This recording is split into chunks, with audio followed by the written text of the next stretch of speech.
Yes?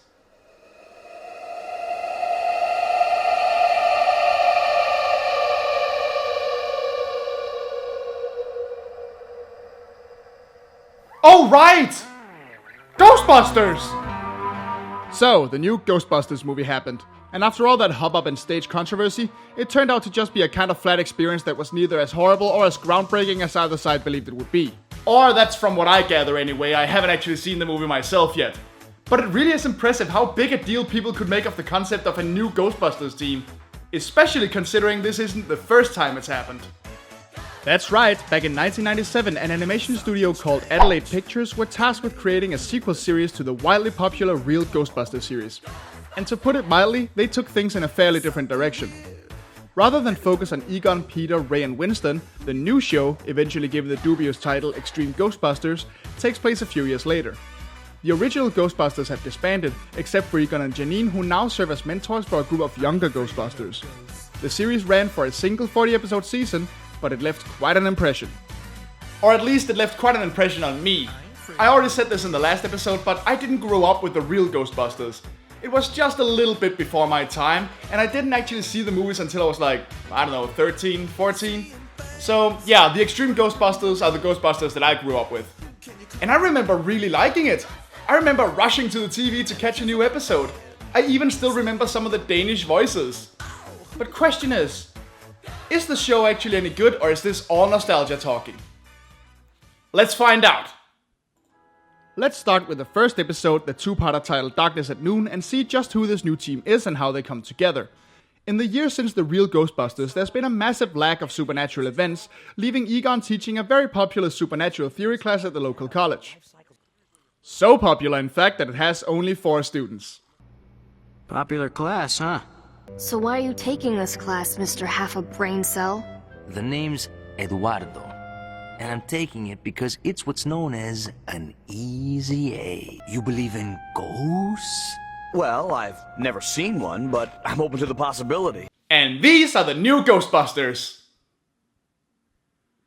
New York is doomed! And apparently, this massive lull in ghost activity has resulted in the average New Yorker no longer believing that ghosts exist at all, making Egon the laughingstock of the city. Bullshit! I'm sorry, but what? Now, forgive me for asking the obvious here, but is this or is this not a universe where it is historical fact that a giant marshmallow man attacked New York and was only stopped by a group known as the Ghostbusters? Did they or did they not literally ride Lady Liberty to battle when New York was overrun by ghosts and the Manhattan Museum of Art was covered in empathic ectoplasmic slime?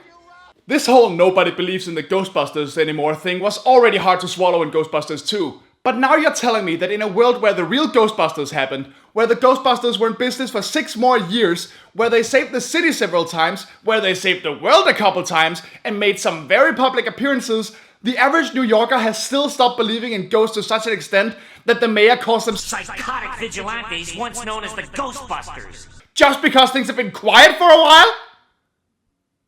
Are you fucking high?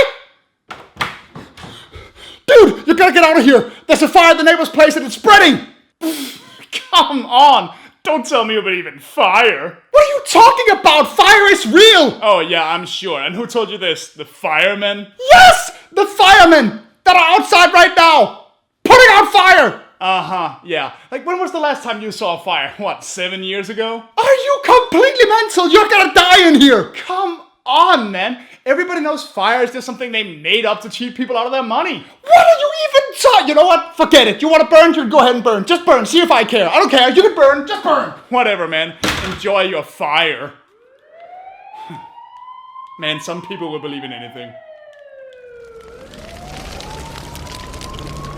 So let's recap.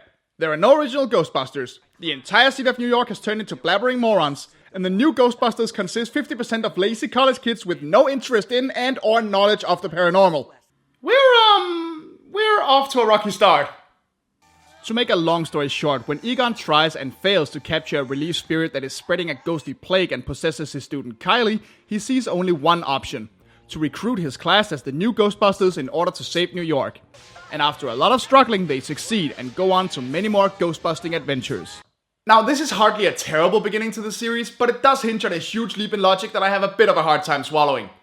But still, at least it establishes the main cast and the tone of the series very well. However, it is very easy to write this show off at first glance as another shameless attempt to make a product that panders to the supposed hip and rad 90s crowd to make a few extra bucks, and let's be honest, that's probably kinda true. I mean, come on. Random cool buzzword in the title, replacing the main cast with teenagers, supposedly modernized outfits that now look dated as hell. It certainly has all the warning signs, doesn't it? You know what else started as a corporate attempt to cash in on current trends? This badass!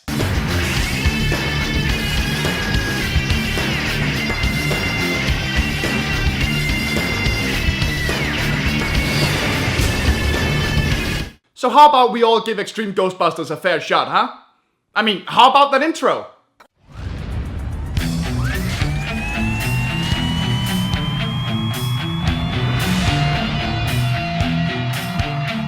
If there's something strange in your neighborhood, who you gonna call? If there's something weird and it don't look good, who you gonna call? That's right.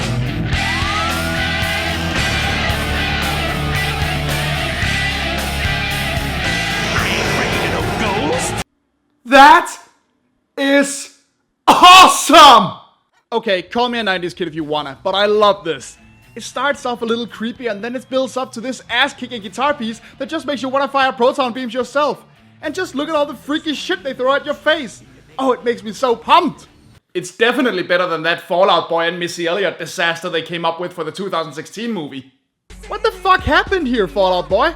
I really like the song you did for Big Hero 6, so what the hell went wrong this time?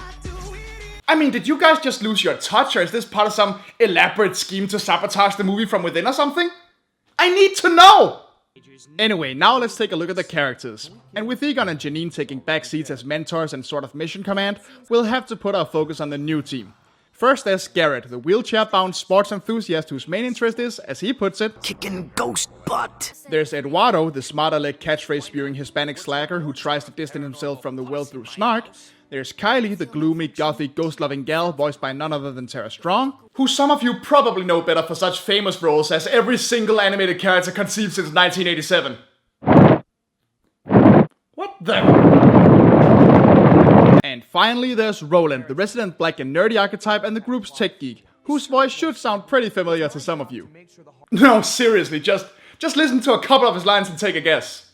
Kylie, the man just sent us out to buy 30 pounds of fungus. You guys were right. It wouldn't last a day on Gilligan's Island. What about you, bro? You here for the Easy A? Easy A? I don't really follow rap music much. What, really? You give up? Well, alright then.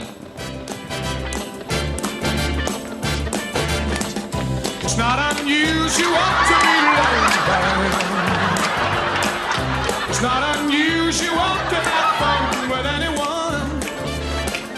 But when I see you hanging about with anyone, it's not unusual to see me cry. I wanna die. Yep, that's Carlton from Fresh Prince of Bel-Air. I swear, I just about died of happiness when I realized this upon my first rewatch. Anyway, I rather like this cast. Granted, Roland is kind of a tired archetype. Honestly, he's really just a tech-savvy Carlton. But aside from that, all of these are fun, instantly recognizable, and play off of each other well, giving a nice team dynamic. Even if they do bicker a fair bit more than the old Ghostbusters did. But then, that's the point! This is a new team, and they're not just one-to-one copies of the old gang. I mean, sure, you can argue that Roland's dorky nature makes him one for Ray, that Eduardo's smartassery makes him one for Peter, and that if Egon wasn't around, Bubbles would take his spot. But the thing is, Egon is around, and Barbara Gordon takes a more spiritual approach to ghost studying, making her different enough to stand on her own. And most importantly, especially with how big a topic this is nowadays, this is what I see as a diverse team done right. Think yourself back to 1997 for a second. In just about any other show that came before it, any one of these characters would have been the odd one out in the group.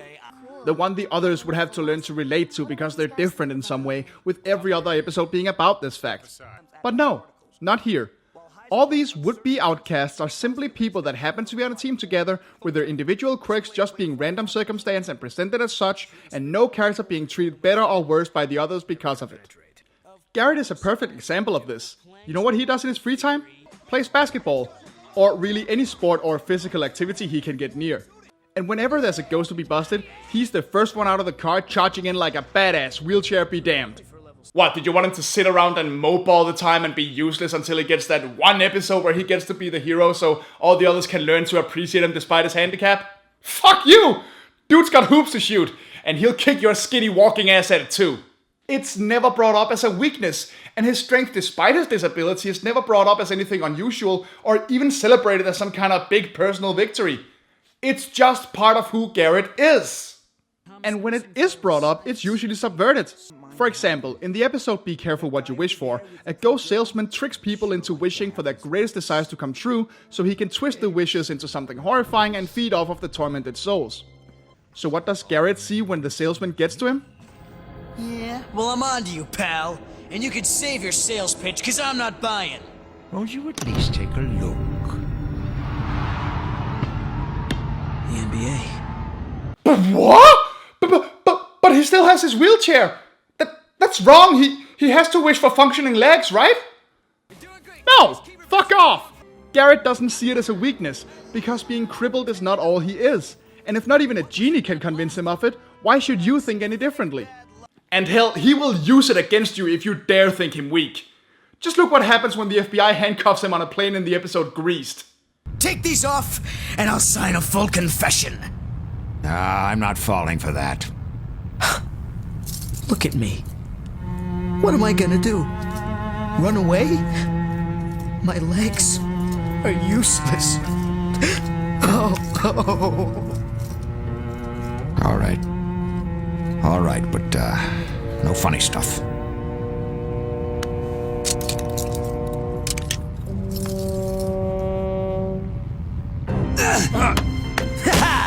Never underestimate the abilities of the physically challenged. Oh, hell yeah! Man, with a battle cry like that, he should join forces with the Batman from Brave and the Bold. You wouldn't hit a lady, would you? The hammer of justice is unisex. Together they fight crime as the PC Patrol! You know, the good kind that doesn't ruin comedy. Sorry, what? What's that? What? Oh, you want racism tackled too? You want Roland or Eduardo as the resident minorities to be victims of some kind of persecution? Nope. Have the true face of a monster, where a rabbi student summons a golem to get revenge on the racist punks vandalizing their church. Oh sure, it's made clear that Roland can relate, but the racists turn out to be old friends of Garrett's, and the main conflict focuses on him having to choose to no longer associate with them, and on how acting based on hatred can actually go both ways. I never meant any harm. At least the precious scroll wasn't damaged. Such secrets clearly were not meant for us. We cannot fight hate with hate, or violence with violence. We must always remember that.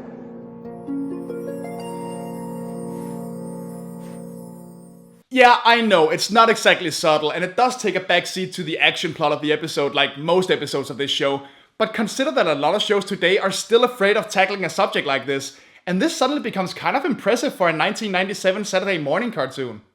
I will say though, the character focus isn't always perfect. We rarely get to see any of them do that much outside of their Ghostbusters roles, and the bit of character development they do go through sadly only really becomes apparent somewhat late in the series, shortly before it ends. At best, we get classic episode setups like, what do they wish for, or what are they the most afraid of? But sadly, when that happens, it tends to get pretty stock and not particularly personal. Oh, look, Roland is afraid of his equipment breaking. Oh, look, Garrett is claustrophobic. Oh, look, Toot Brownstein is afraid of maggots. Oh no, Eduardo is scared of... It's a coffin. My coffin! Whew. So that's your fear? The big D? No! It's me. I'm dead. Oh! Oh, wow. Dark! And I'll be honest, Twilight Sparkle over here still occasionally gets defined strictly as the girl of the group. Could these proton packs be any heavier? Stop whining, Eduardo. Easy for you to say. You've got the girl's gun. Want me to carry that? I almost took an ecto grenade for you, lady. I practically saved your life.